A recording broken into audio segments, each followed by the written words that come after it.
and thanks for joining us. This is Class Acts with Kris. Real educators, real leaders, real talk. Today's guest is Mrs. Stephanie Nelson. She's a third-year teacher and currently teaching at Lincoln Elementary in Whitewater, Wisconsin. She is fresh, she is involved, and loves networking for ideas and inspiration. Welcome, Stephanie, or as many people know you, Stevie. Thank you for being here. Thank you. So you've been teaching for 3 years. What grade level? Second grade. I actually thought it was first. Glad I didn't have that down. So tell me why. Start from the beginning. What made you become a teacher? So I've always wanted to be a teacher. I think a lot of little girls play house and family, and I always played teacher. I always had like a whiteboard in my room, and I loved playing teacher. I made my brother play with me and my stuffed animals, so it just kind of was always there. And then I had a fifth grade teacher who just was fun and loving and made me love school, and I wanted to do the same thing. So I went to college, and 5 years later I got my teaching degree, and now I'm teaching. That's fantastic. So it sounds like Mrs. Fox did a really good job. What's the biggest difference you see in how you need to teach compared to maybe how she taught? Oh gosh, she was such an amazing teacher. Honestly, I think what she did back then is what we still do today. She was very hands-on, so anything that we were learning, math, science, literacy, it was always hands-on. She always made it an experience, and love that. I think now, especially nowadays, we want to give that to kids, a lot of hands-on experiences and working and just being involved with them, and that conversation, she did it, and that's kind of, I guess, where I get it from, where I want to continue doing, I guess. Very cool. Give me an example of a hands-on thing you do at your class. Okay, so a couple weeks ago we were doing math, and we were talking about odd and even numbers, and so I put the kids in odd and even groups, and we talked about, is there a pair in the odd groups? Is there one left out? Is there a pair in the even groups? Is there one left out? And I kind of had them make their own groups as well, and they had to talk with each other, and I kind of stepped away, cool. and they had to do it on their own, so they had to take what they learned and apply it. Very cool. Love it. How about, so that's the thing that really remains the same. Is there, do you think technology has changed the way you teach compared to when you were in school? Definitely. I know when I was in school, the smart board was kind of the biggest thing, and a lot of teachers didn't know how to use it, but now I use it every single day. We do research projects where the kids have to go on computers, and there's more laptops instead of the desktop computer. Sure. But then with technology too, a lot of it is older and slower, and so I think I like using it because it makes the kids patient, and they have to wait for it to start, and when they're doing their research, they have to kind of give it some think time. But yeah, we use technology every single day. Fantastic. How do you balance the hands-on and the technology? I'm still kind of trying to get used to that. Like I just said, technology, it doesn't always work. And so when I want it to work, it usually doesn't. So I have to make a different game plan while we wait, or I kind of scrap the technology altogether and we'll do something else with books or something like that. But I don't know, I think it's a hard balance. I'm trying to get comfortable with it still. Right. Yeah. But you have to being a third-year teacher, you have to be a little bit more comfortable than somebody who's maybe my age that has been maybe teaching for 20 or 30 years. Yeah. Do you guys partner together? Do you network on that kind of stuff? We do. So we call it PLC. Every month I meet with my second grade team, and this last month was talking about games we call it MobiMax. It's a program that we use, and they weren't quite sure how to assign different lessons, and so we sat down and I gave them a whole tutorial of how to do it. So they were really appreciative, and then when they find something too, they show me. So it's just, it's back and forth. But very cool. Yeah. Where'd you go to college? UW Oshkosh. Oh, fantastic. I thought Whitewater too. See, I thought I knew my guest. Yeah, I was going to go to Whitewater, but... Be prepared. Yeah. How did it prepare you for teaching? I think it really gave me a good base of knowledge.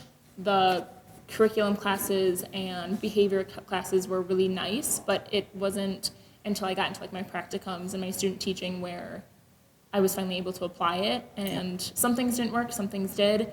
And then first year teaching, I had to really figure it out. So, yeah. Where'd you student teach?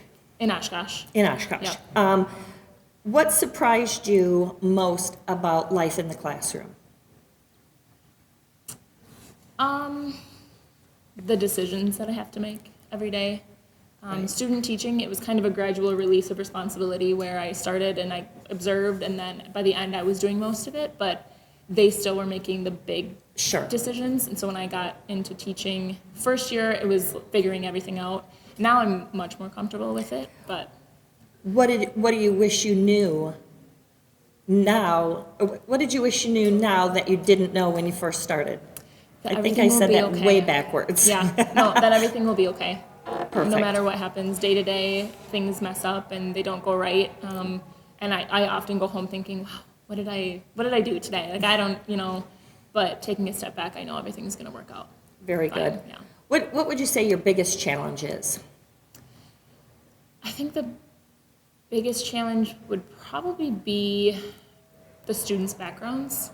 The school that I work at is very low income, and so having to put in the time and the effort, which is one thing that I do love about teaching, getting to know the students, but then working with that and making sure that when they come to school they feel safe and welcomed and loved.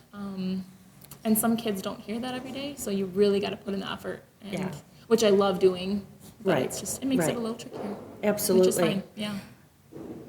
How do you address those, the emotional part of it, so that they don't feel overwhelmed, so that they like coming to school? What are some tricks that you use? Well, it's different for every kid. So some kids love the praise, and you sit down with them and you give them a heart-to-heart talk and they love it and they eat it up, and then other kids hate it and they don't want you to talk to them and they don't want you to look at them. So you have to figure out what works for each kid. But I really just put in I care about you and I want you to succeed, and I tell them that every day.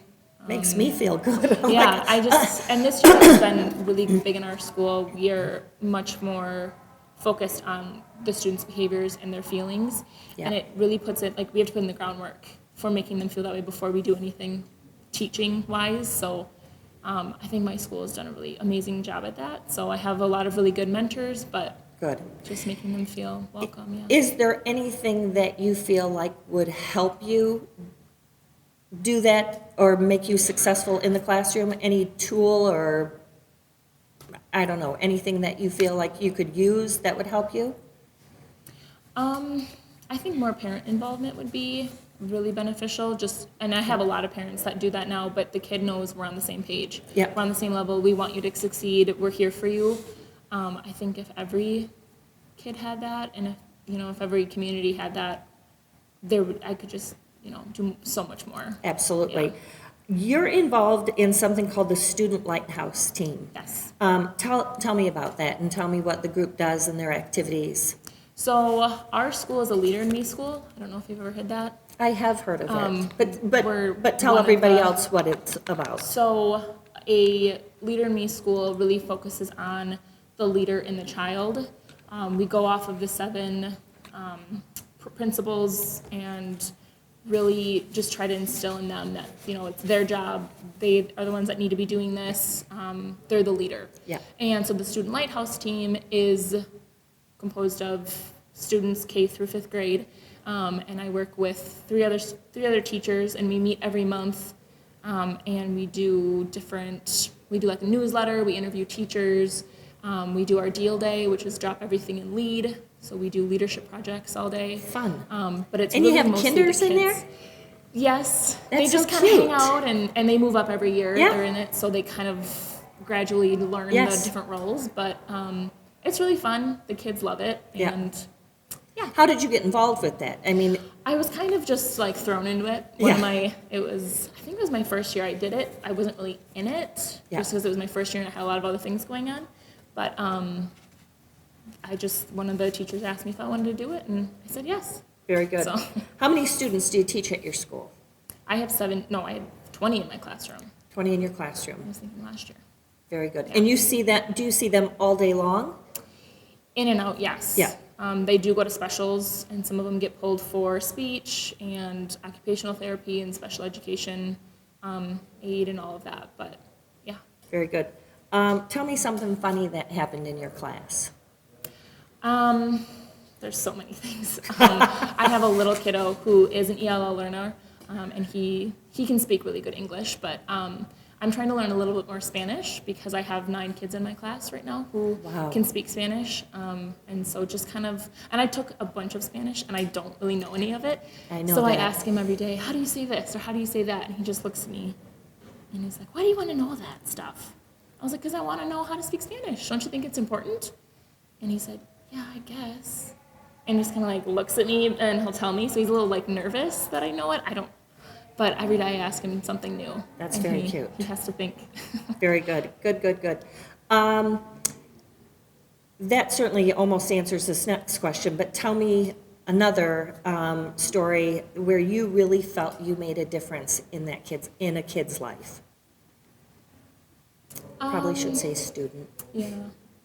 I think my first year where I kind of was just going with what I thought was good and all of that, I had a little girl who had gone through a lot at home, and just more than a second grader should be going through, but she kind of broke down, and I didn't know how to approach her. It was one of the first couple of months of school, and she just broke down crying, didn't want to do anything for the rest of the afternoon, and I kind of just sat down with her, and I told her, I love you, I'm here for you, whatever you're going through, I want you to feel comfortable telling me. If you don't want to tell me, that's fine, but when you're ready, I'm here for you. And I just kind of let her sit for a little bit, and then she came and told me everything that she was feeling, and it was more than I could have ever imagined, but I felt like that was just a breakthrough. And then every time after that she had trouble, she didn't break down, she didn't do anything for an hour. She came up to me, told me how she felt, we would take a break, and then she'd come back and get all of her work done.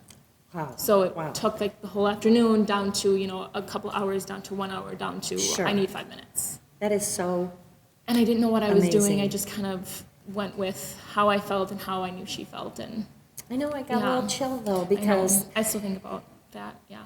I think that there are so many people that just really don't realize that kind of level of emotion and additional stuff besides your teaching math and science and reading and that kind of stuff. Well, what else do you think is helpful in a teacher's life? How do you think, networking and finding ideas and how do you draw motivation in that kind of thing? So I have an amazing staff. I go to them if I have any questions, any concerns, any ideas. One of the second grade teachers has been teaching for over 30 years, so she has a lot of information. But there's so many different things on the internet. I still use some of my college books Perfect. for information and ideas and all of that. So yeah, definitely people and internet searches and Very good. yeah. So you may or may not remember James Lipton in the Inside Actor Studio. He had this quick list of crazy questions, and you just answer them really fast. So this is just right off the top of your head, Okay. but we're going to do it teacher style. So Okay. are you ready? So teacher brain on. Yeah. Okay. What's your favorite word? Like teaching wise in the classroom? Just anything. My favorite word. See, this is why I'm not good at this. I don't know. The first word that came to my head is butterfly. Perfect. What's your least favorite word? Stupid. Oh, yes. What's your biggest saving grace? My husband. Nice. What sound drives you crazy in the classroom? Tapping pencils We or guessed- their fingers. I kind of guessed that. Ooh. What profession would you try if you couldn't teach anymore? I really don't have one. I really don't think I'd want to do anything else. What's the best gift you ever got from a student? Best gift I ever got. I think I got a little stuffed animal.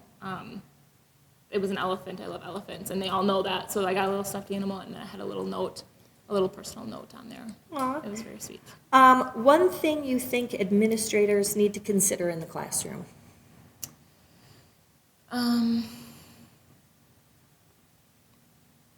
Time. The time that it takes to get things done. If money wasn't an issue, what would you buy for your class?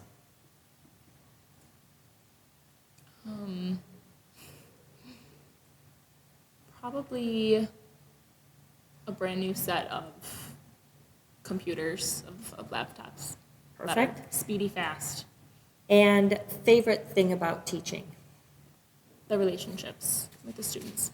That's awesome. Yeah. Well, thank you, Mrs. Nelson. Thank you. It is a pleasure talking to you, and no doubt you are going to change the world. Thank you. You are doing great things, and if you have any questions for Stephanie Nelson or about our Class Acts podcast, please comment or send an email to info@nascoeducation.com.